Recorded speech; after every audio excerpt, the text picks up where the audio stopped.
하나님 말씀 신약성경 151조 요한복음 5장 44절 말씀입니다.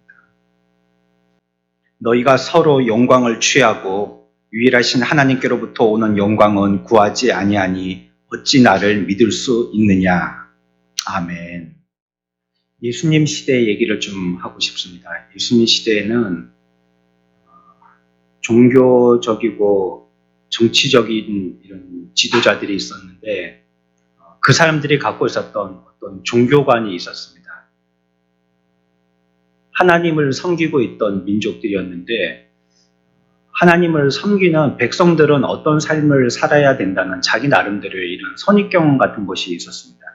그것이 무엇이냐면 하나님을 섬기는 사람들은 죄인들과 함께 하면 안 된다는 이런 의식이었습니다.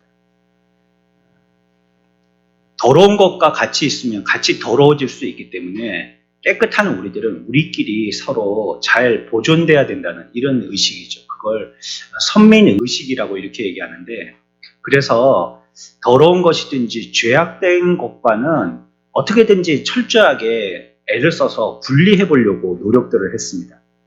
근데 이제 예수님을 보니까요, 예수님이 이 땅에 오셨을 때 예수님의 모습은 자기들이 생각하는 그러한 죄하고는 분리되어서 지내야 하는 그런 예수님이 아니시고, 죄인들과 많은 시간을 보내시고 또 그들과 어울리시고, 또 심지어는 그 시대에는 도덕적으로 매우 타락한 본복이었던 세리들이 있었었는데 그 세리들과 함께 얘기를 나누시고, 또 그들 무리 가운데에서는 그냥 버림받았던 그런 사람들, 이런 사람들에게 만나시면서 소망을 주시는 이런 시간을 많이 가지셨어요. 그래서 그 시대의 종교 지도자들이나 정치 지도자들이 볼 때는 예수님의 그러한 모습이 눈에 가시처럼 보였던 겁니다.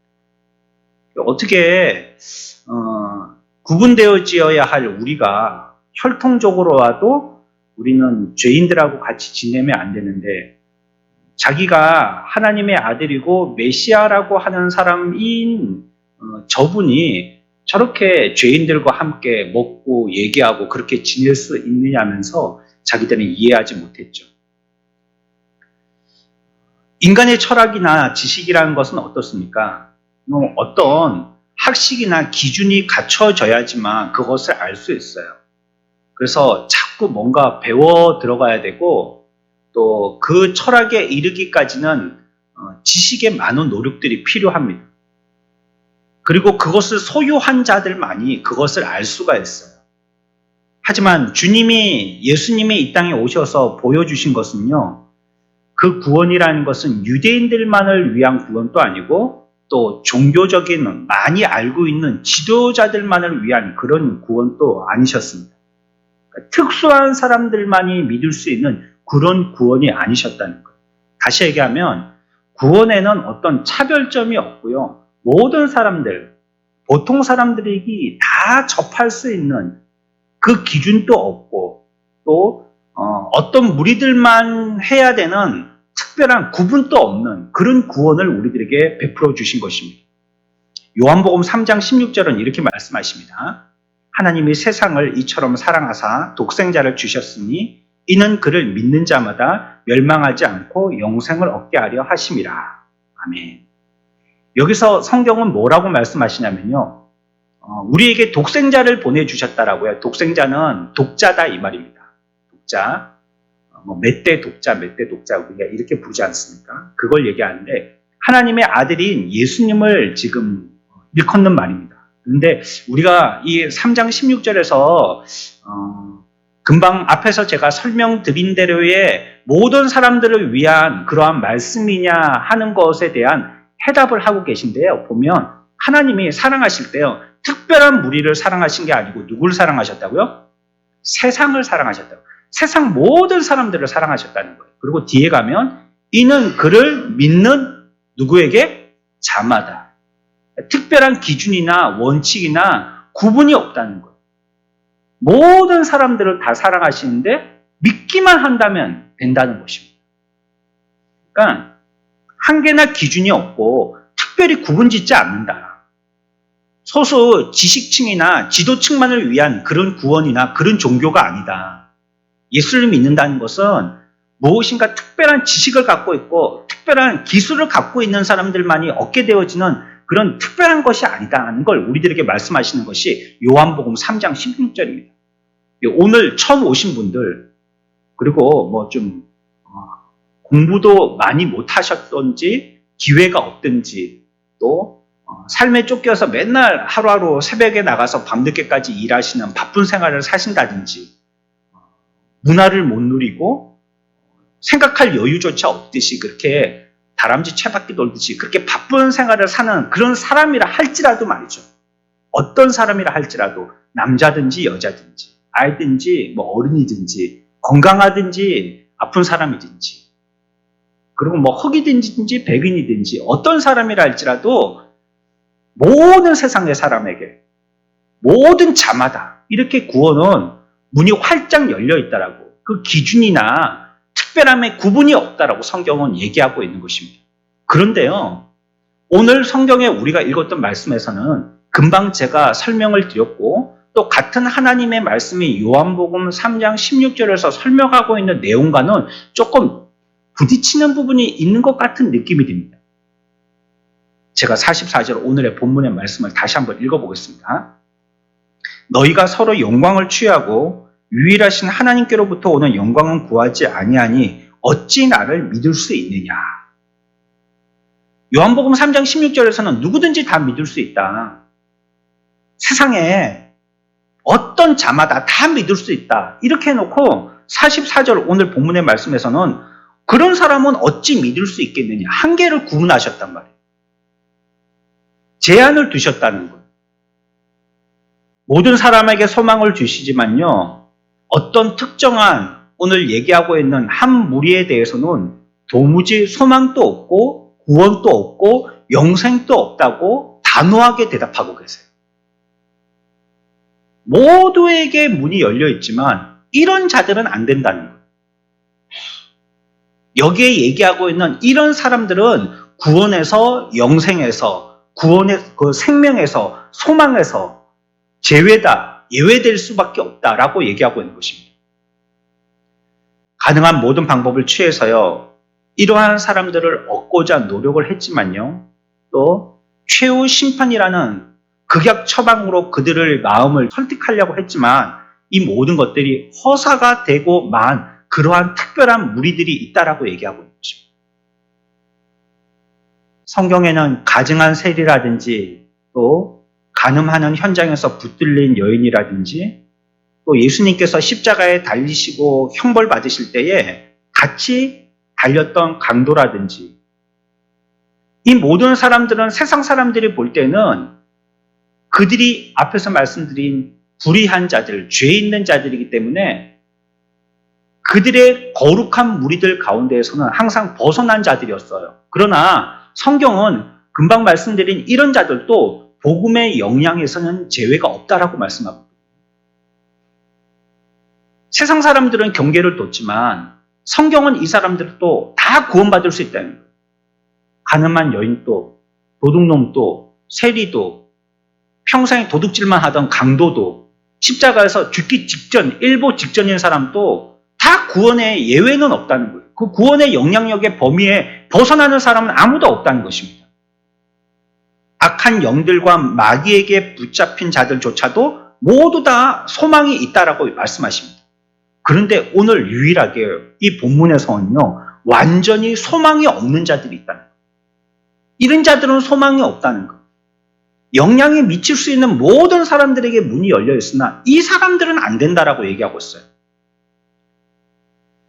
오늘 성경의 본문을요, 두 부분으로 나누면 여러분들이 조금 이해하기가 쉬울런지 모르겠습니다. 한 부분은 무엇이냐면 서로 영광을 취하고 이렇게 영광이라는 단어를 두고요, 서로 영광을 취하는 자들이 있고요. 뒤에 보면 유일하신 하나님께로부터 오는 영광은 구하지 아니하고 라고 이렇게 두 부분으로 나눌 수 있어요. 서로 영광을 취하는 자들과 하나님께로부터 오는 영광은 구하지 아니하는 자들, 이렇게 구분할 수가 있겠어요. 이 말씀은 서로 영광을 취한다는 말씀은 무슨 말씀일까요? 우리가요, 서로를 더 많이 생각할수록 서로의 인간에 대해서, 서로의 관계에 대해서 더 많이 생각하고 우리가 서로의 인간에 대해서 더 많이 존중할수록 또 서로 인간에 대해서 더 소중하게 생각하고 서로를 위하여서 살아갈수록 우리는 하나님을 덜 생각하게 된다는 거예요. 하나님께 대하여서 사람을 소중하게 생각하는 만큼 하나님은 덜 소중하게 생각한다는 것. 하나님의 영광을 영위하는 그러한 삶을 살지 못한다는 것입니다. 그게 성경의 기록입니다. 그래서 서로의 영광은 취한다는 거예요. 서로는 귀하게 생각하고 서로는 영광스럽게 생각한다는 것입니다. 그러나 그런 사람일수록 하나님으로부터 오는 영광은 구하지 않는다. 이 면이 가까울수록 반대편은 더 멀어진다는 뜻이에요. 오늘 우리 인류들을 생각해 볼까요? 얼마나 발전했습니까? 우리 이전에 100년 전만 생각해 보세요. 우리 이전에 100년 전에. 그 전만 생각해 보면 지금 우리나라의 발전은요, 세상도 놀랄 만한 모범적인 발전을 이루은 나라죠. 뭐 한강의 기적이니 이렇게 하면서요. 그러면서 물질적인 풍요와 함께 인도적인 진보도 나타냈습니다. 연약한 사람들, 불쌍한 사람들, 소수의 무리들, 이런 사람들 찾아서 발굴하고 그 사람들 우리가 다 보살피지 못했는데 이제 우리의 호주머니가 조금 채워지다 보니까 이 사람들에게까지 눈이 돌아가게 됐단 말이에요. 우리의 삶의 형태는 매우 세련됐죠. 옛날에는 막 험한 말하고 아무렇게나 살고 사람들도 교육 안 시키고 그냥 밭일 시키고 그냥 잘하는 것은 아이들 많이 넣고 그냥 그렇게 애들 키우다가 땅 사고 집 한 채 짓고 그렇게 사는 걸 만족하고 그렇게 살았지만 오늘날은 그거보다 훨씬 더 높은 그런 가치들을 두고 살아가고 있죠. 감수성도 예민해서요. 또 동정심도 많아진 그런 시대에 살고 있습니다. 얼마나 신중하면서요. 또 얼마나 친절하기까지 하고요. 그런 사람을 우리들은 문화인이라고 현대인이라고 자칭합니다. 경쟁하거나 싸워서는 안 되고 1차적으로 싸웠던 예전에 짐승과 같은 이런 본능적인 삶을 살아서는 안 되고 서로 돕고 협조하고 그렇게 살아야 된다라고. 그리고 못 사는 나라가 있으면 우리하고는 거리가 너무 많이 떨어져 있어도 비행기에다가 실어 가서라도 그 사람들을 도와줘야 되고 우리는 서로 신뢰하면서 서로를 위해서 살아야 된다라고 얘기합니다. 그러면서 이와 같은 신사도, 이러한 친절, 이러한 신중함, 이런 것들에 대해서 우리들은 스스로 자부심을 느끼죠. 그래, 나는 그렇기 때문에 문화인이야. 나는 선진 국민이야. 우리나라는 선진국이야. 오늘날 사회가 이렇게 되고 있고요. 앞으로도 계속 이렇게 될 것입니다. 사람들이 모두 자신의 삶을 자랑하고 보여주고 싶어하는 이러한 시대로 사회 분위기도 만들어지고 개인도 그러고 싶어하면서 살아갑니다. 우리가 잘 살고 있다는 것, 우리들이 지금 신사적으로 살고 있다는 것, 굉장히 권위 있고 명예롭게 살고 있다는 것, 우리는 미개적이지 않고 문명적으로 살고 있다는 것, 또 우리들은 문화를 즐기면서 풍요롭게 살고 있다는 것, 이거를 사회나 개인이나 모두 자랑하고 싶은 그런 시대로 살고 자꾸 그렇게 살아가고 있다는 것. 이것이 오늘날 그 사람의 명성이 되고요. 이것이 오늘날 그 명성이 그 사람에게 신이 되어버린 그런 사회가 되었습니다. 또한 성경은 뭐라고 얘기하고 있냐면 유일하신 하나님께로부터 오는 영광은 구하지 아니한대요. 그러니까 서로의 영광은 이와 같이 취하지만 하나님께로부터 오는 영광은 구하지 않는다는 것. 하나님이 우리들에게 인류로 통하여서 귀한 것들을 주셨어요. 거룩한 많은 것들을 주셨어요. 그런데 오늘날 이런 것들을 더 구하지 아니하는, 그래서 이런 것들을 오히려 더 세속화시키는 이런 시대에 살고 있습니다. 오늘 우리가 모인 이 날을 주일이라고 부릅니다. 주일이라는 뜻은 한자로 주인 주자를 써서요. 주님의 날이라는 뜻입니다. 이 날의 주인은 주님이라는 뜻입니다. 하지만 오늘날 우리는 이 날을 어떻게 치부하냐면 그냥 예배 드리는 사람들은 오전 예배만 드리고 집에 가서 나머지 오후 시간은 자기 마음대로 써도 되는 날로 생각합니다. 주님의 날인데요. 이게 내게 아닌데요. 하나님의 것인데 어느 정도는 하나님의 것이라고 인정하고 나머지는 내 것처럼 쓴다는 것이 하나님의 말씀을 의지하고 믿고 복종하기보다는요. 그것이 하나님의 말씀인데도 불구하고 우리는 그 말씀에 헌신이나 순종을 하기보다는 자기가 하고 싶은 대로 믿으려고 하는 성향들을 많이 나타냅니다. 그래서 이 말씀은 어떻게 되느냐? 오늘날 거룩하고 하나님께 영광이 돌려지는 존귀한 말씀이 되지 않고 많은 사람들이 그렇게 치부해버리는 조롱의 대상이 되고 말았어요. 그렇게 꼭 믿을 필요가 없고 그 말씀 그렇게 율법적으로 지킬 필요가 없고 그냥 내 형편에 따라서 적절하게 믿으면 된다라고 서로 합의하면서 누구도 그 일에 대해서 잘못했다라고 얘기하지 않고 그렇게 거래하듯이 믿고 있는 시대가 오늘이라는 거예요. 하나님의 거룩은 실추돼 버렸죠.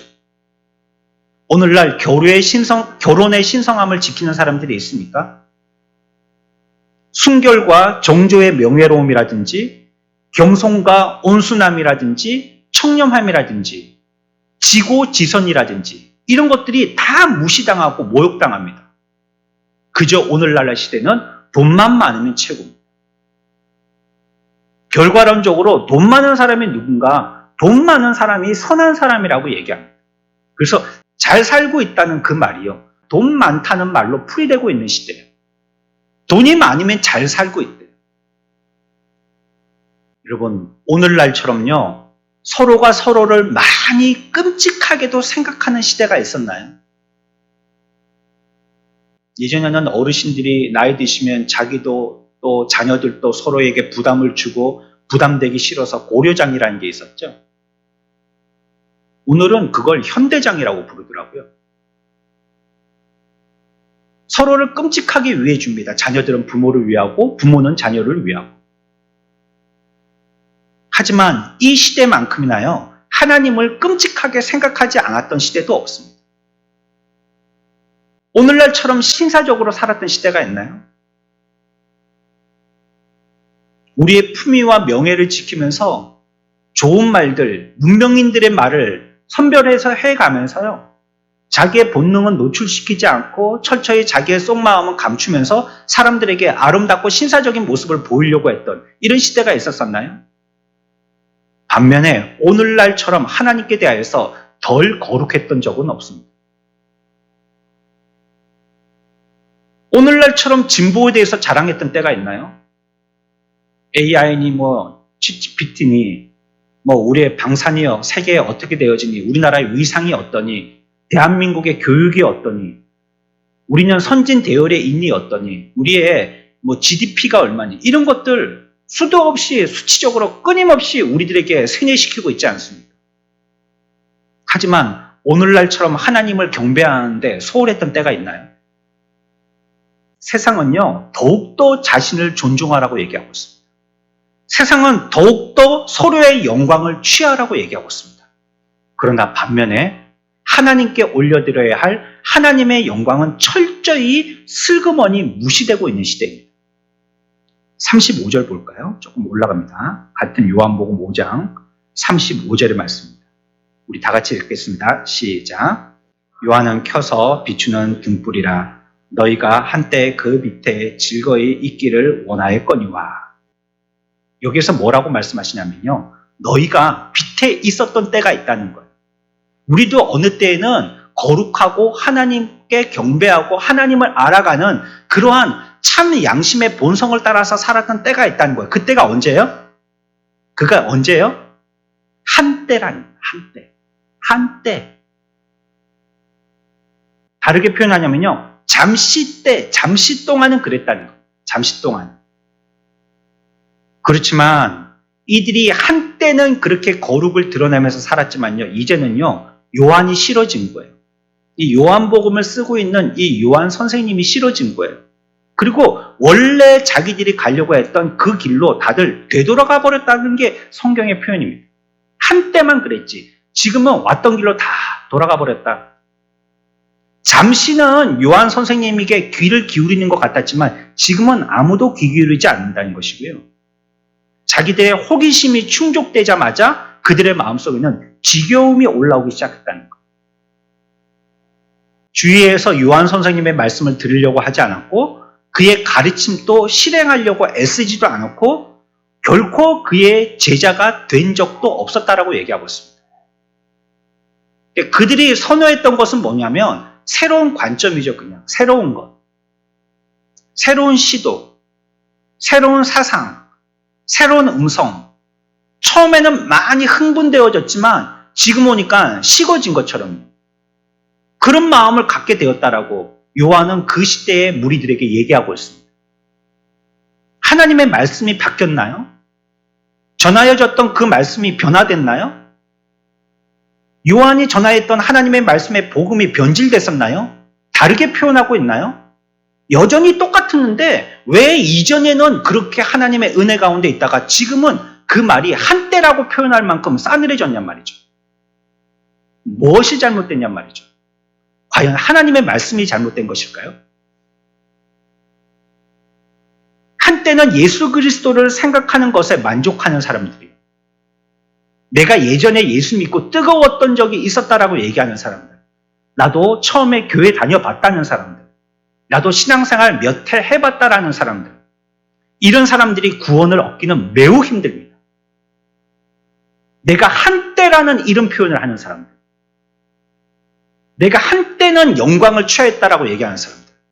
이런 사람들이 하나님의 영광의 구원 속에 들어가기는 매우 어렵다는 것이 오늘 44절의 말씀이에요. 여러분, 우리가요, 구원에 이르는데 쉽게 되지 않습니다.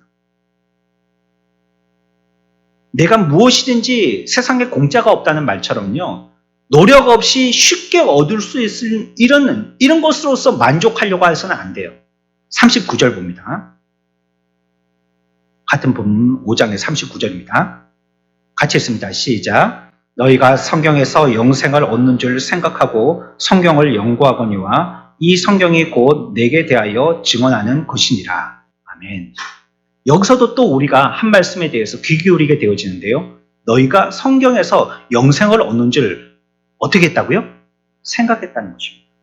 이 말씀은 좋은 말씀으로도 우리가 이해해 볼 수 있지만요. 또 한 가지 우리가 오늘에 있는 본문의 말씀의 맥락에서 흘러나오는 그런 이해를 가지고 이 말씀을 생각해 본다면요. 이게 결코 좋은 말씀이 아니에요. 그냥 그들은 어떻게 했냐면 생각만 했다는 거예요. 영생을 얻는 줄 성경의 말씀을 듣고 생각했다는 거예요. 일리가 있네. 그 참 좋은 말이네. 그럴 수도 있겠네. 아, 맞네. 내가 그걸 생각해 보지 못했는데 새롭게 접해주네. 새로운 사상이네. 새로운 시각이네. 새로운 면이네. 아, 흥미롭다. 아, 재밌다. 네, 이런 것까지 이런 식으로는 한 번도 생각해 보지 못했는데 이렇게 생각의 전환을 이루어 주니까 야, 이거 흥미롭네. 재밌네. 그리고 그 말씀에 귀 기울인다는 거예요. 그게 한때죠. 한때. 성경을 소유하고 읽는 것만으로 충분하게 여겼다는 거예요. 그냥 예배당에 와서 말씀을 듣고 가는 걸로 만족했다는 거예요. 늘 성경을 읽고 이야기하고요. 하지만요, 그냥 그들의 삶은요, 표면적인 삶이었다는 거예요. 그게 생각하고라는 뜻입니다. 생각에서 그쳤지 깊이 읽지를 않았고요. 그 내용이 무엇인지 묵상해보지도 않았다는 거예요. 오늘 처음 오신 분들도 계시지만 1년은 52주 매주일 설교 말씀은 전파되고 있거든요. 지난 주일에 이 자리에서 같이 예배 드리셨던 분들도 계십니다. 그분들은 한 주 동안에 지난주에 들었던 말씀을 가지고 얼마나 묵상하셨나요? 얼마나 깊이 생각해 보셨나요? 이 말씀이 생명이라고 믿는다면, 이 말씀을 먹지 않으면 내가 죽는다라고 여긴다면 내게 생명이 되어지는 말씀을 얼마나 소중하게 다루어서 깊이 있게 한번 자기 나름대로 생각해 보셨냐는 말이에요. 지금 요한이 전하고 있는 이 교회의 이 사람들은 생각만 하고 그쳤다는 거예요. 47절 볼까요? 같이 읽습니다. 시작. 그러나 그의 글도 믿지 아니하거든 어찌 내 말을 믿겠느냐 하시니라. 앞에서 전하여 준 말씀이 있었죠? 그 말씀을 듣고서는 뭐만 했다고요? 생각만 했다는 거예요. 말씀을 전하여 준 말씀이 있죠? 기록되어진 성경 말씀. 그걸 읽고는요, 생각만 했다는 거예요. 근데 그렇게도 주신 말씀을 읽고도 믿지 않는데 뒤에 가서는 47절 끝에는 어떻게 했다고요? 내 말을 어떻게 믿겠느냐. 이 말씀은 뭐예요? 말씀을 전해줘도 그 말씀을 믿지 않는다. 읽으라고 해서 생각을 못하면 설명을 해줬을 때는 생각을 할 수 있었어야 되는데 읽고도 생각을 안 하고 설명을 해줘도 생각을 안 한다는 뜻입니다. 그렇고도 믿지 않는다는 것이죠. 그러나 우리의 삶들은 우리 스스로에게 서로에게 자랑이 되어서요. 우리들은 스스로 명예롭다고 생각하고 우리들은 신사도를 갖추었다라고 생각하고 우리들의 감각에 대해서 자랑스러워들 합니다. 하지만 이런 것들이 사실은 깨고 그 속을 들여다보면 거짓과 우리들의 그냥 이빨린 소리에 불과한 것입니다. 전적으로 외양과 거칠애고요. 가장이나 속임수가 많아요. 저는 카센터 사장님한테 직접 들었던 얘기입니다. 이전에 우리가 사파동에 작은 교회에 있을 때 1층이 카센터였었거든요. 그래서 그 사장님과 친하게 지냈었는데 그분이 하시는 말씀이 있어요. 자기가 볼 때에 한국 사람들의 대부분 자기의 수준보다 한 수준 높은 차를 탄다는 거예요. 모두 다. 모두 다 그렇다는 거예요. 자기가 볼 때. 이 사람은 1000cc 정도 차를 탈 수준밖에 안 되는데 그런데 그 사람이 차를 끌고 올 때는 1600cc 차를 끌고 온다. 이 사람은 1600cc 정도 차를 탈 수준인데 항상 이 사람은 3200cc 그런 차를 타고 다닌다. 왜? 우리나라 사람들은 보여주는 걸 좋아하거든. 보여주는 거. 거칠해. 이런 거 좋아하거든. 그래서 어디 식당에 가서 냉수만 먹고 나오는데도 뭐 하면서 나온다고요? 이쑤시면서 나온다죠. 냉수 마시는데 이쑤실 게 뭐가 있습니까? 지난밤에 이를 안 닦았다면 모르고.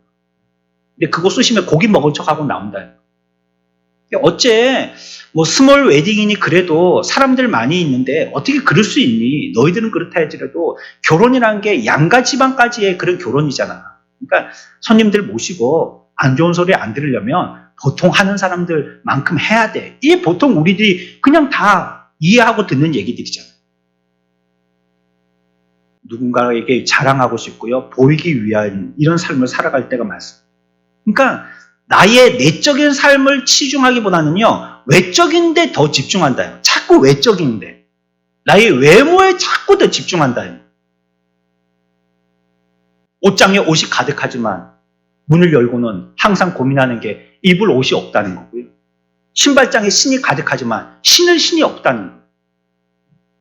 우리가요, 먹을 돈이 없는 게 아닙니다.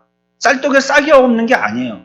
돈이 없다고 하지만 건강 보조식품은 냉장고에 가득 채여 있고요. 검은 비늘 저 구석에는 뭐가 들었는지조차도 모릅니다.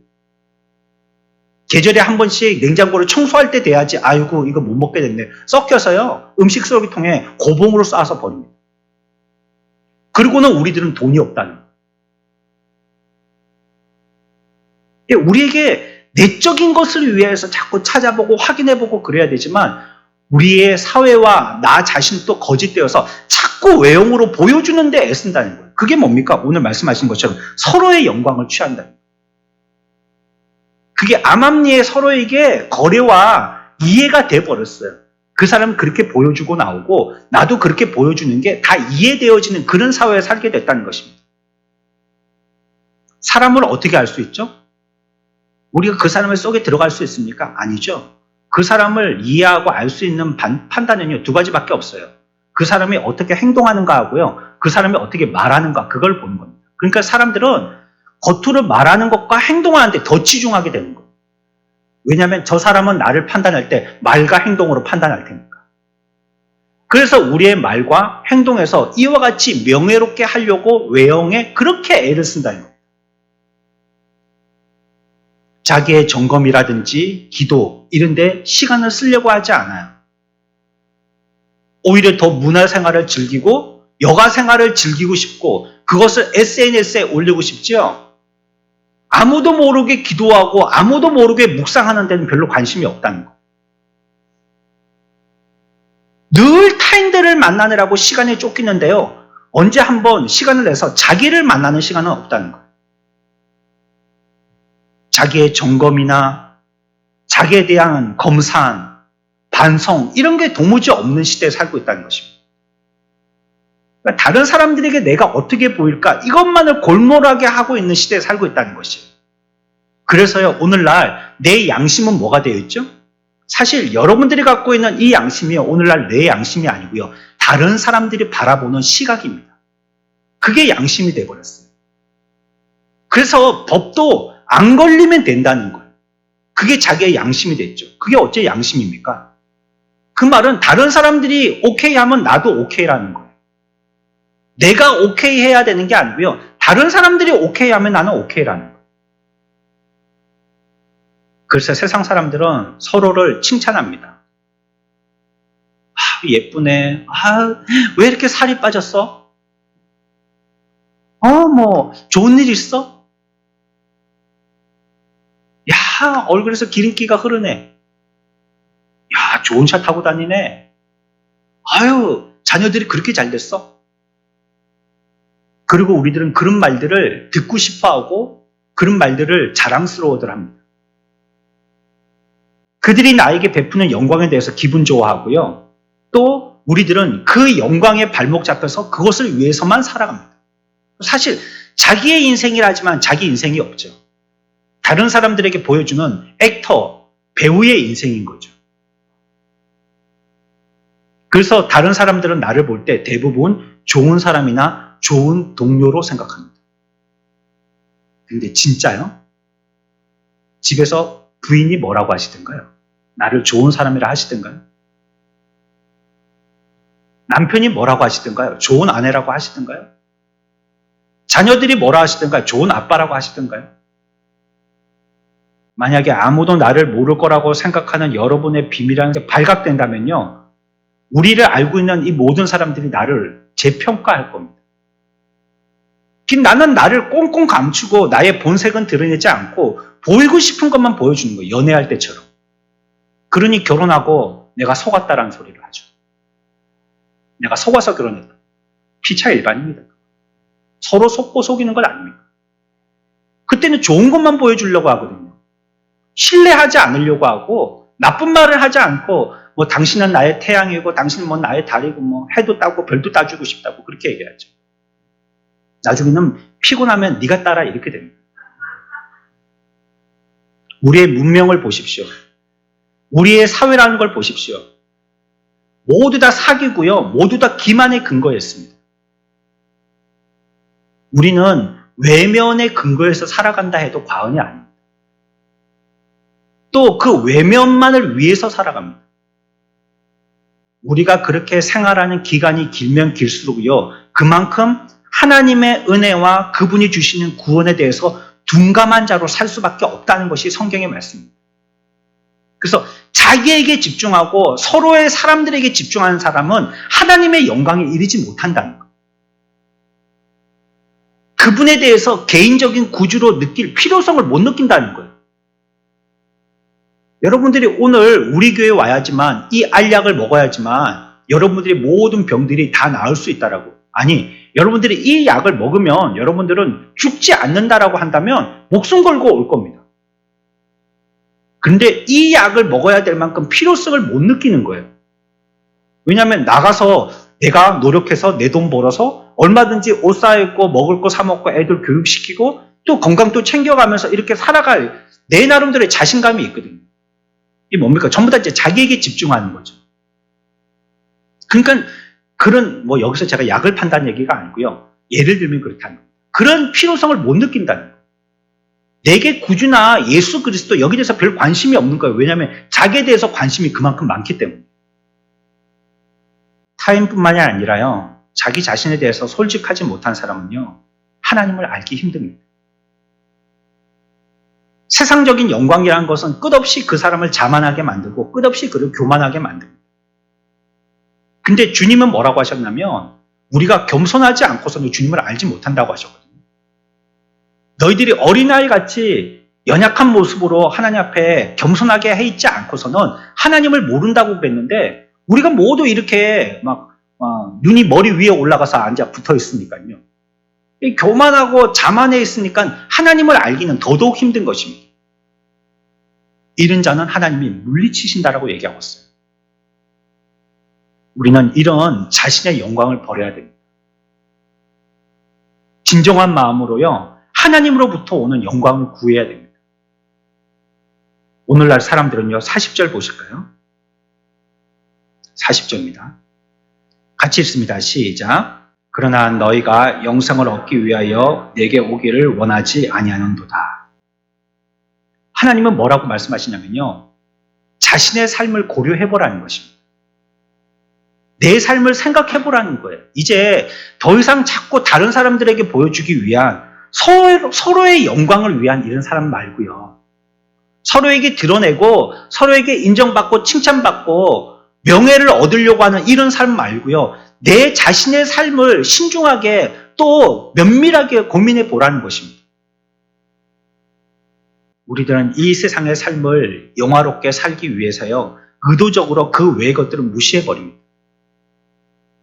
뭐 양심이 밥 먹여주냐? 일단 부자가 되고 일단 성공해야지. 이 사회가 알아주는 사람은 양심적으로 사는 사람이 아니라 성공한 사람이고 부자야.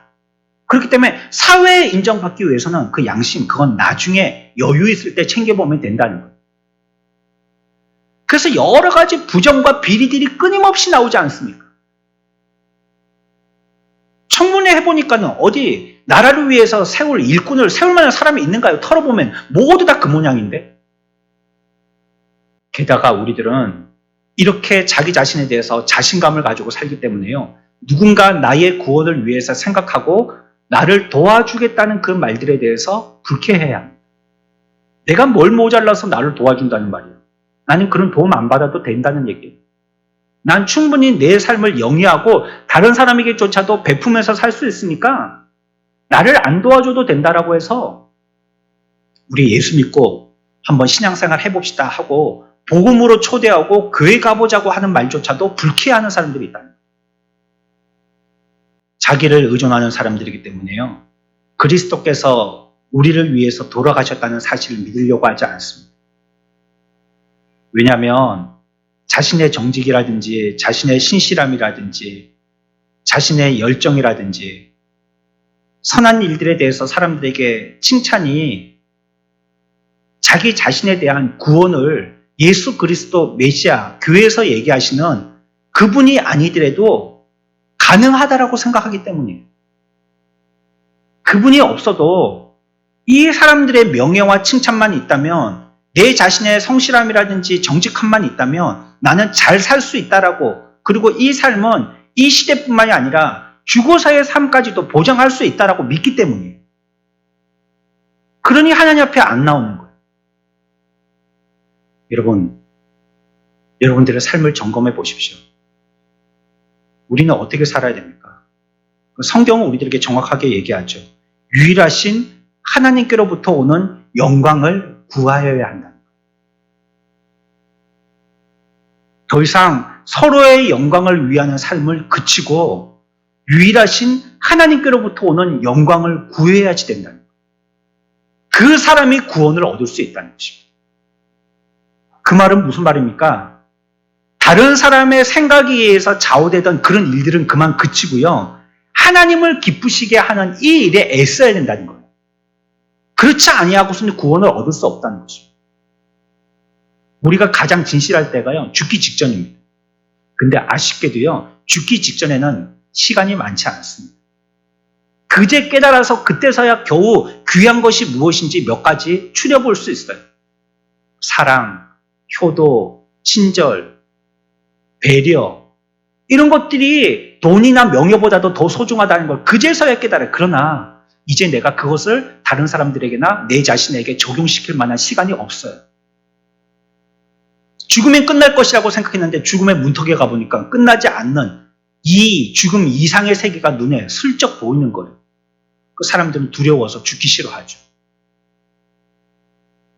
장대 같은 남편이 사시나무 같은 아내의 바짓가랑이를 붙들고 죽기 싫다고 엉엉 울면서 살려달라고 애쓰죠. 그러나 그 사람은요, 더 이상 기회가 없어요. 더 이상 시간이 없는 거예요.